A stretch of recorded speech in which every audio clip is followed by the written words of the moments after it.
Great leadership starts with self-leadership. I love that quote from very early on in our leadership course. Hi, my name's Jane. I'm a few years ahead of you in the leadership journey, and as I've recently reflected on my experiences during this course, I'd love to share them with you. I work as an anaesthetist in a busy public hospital in New South Wales. My patients are generally asleep within 5 minutes of meeting me, so my mission today is to hold your attention for at least the next 5 minutes. Please bear with me.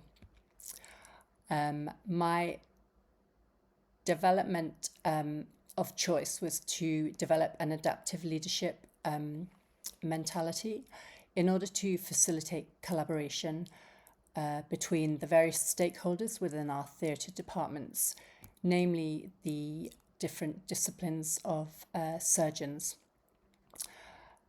Lists were becoming overbooked, they were running late, nurses were having to do overtime,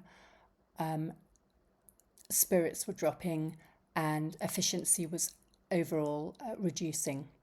We were hoping to achieve this over time.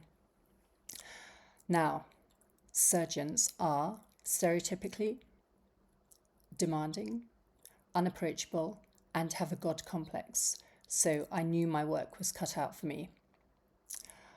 I started with the aim to be a responsible leader, ethical, authentic, and with self-awareness. In building self-awareness, I asked for feedback from friends and colleagues, trusted colleagues, and I received plenty of honest replies.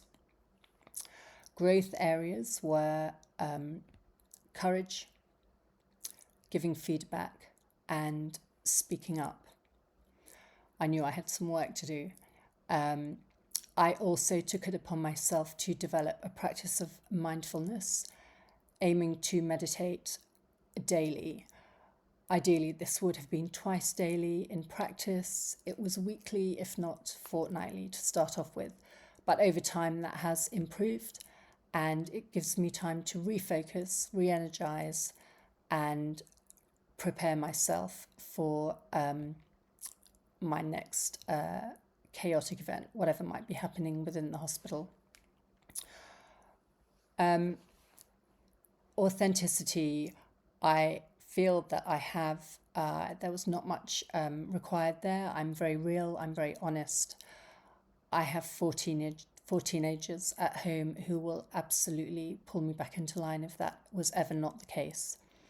So I felt I was okay on that front. In terms of self-development, though, there were plenty of growth edges. I had to, as I said, develop courage.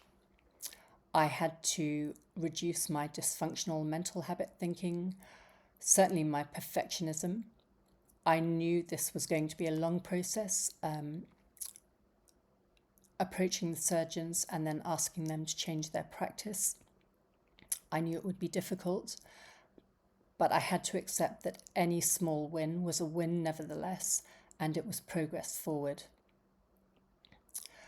In terms of goal enablers, we decided to develop some meeting agendas with them, with the surgeons. That took plenty of time in itself and persuasion. The initial meeting was online with no videos. This progressed eventually to a meeting in person with a handful of surgeons. But the discussion was started, the networks were being built, and relationships were forming.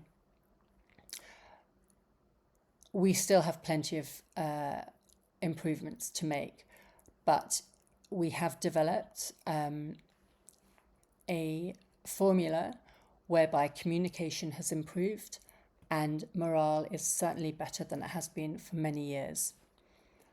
There is still a long way to go.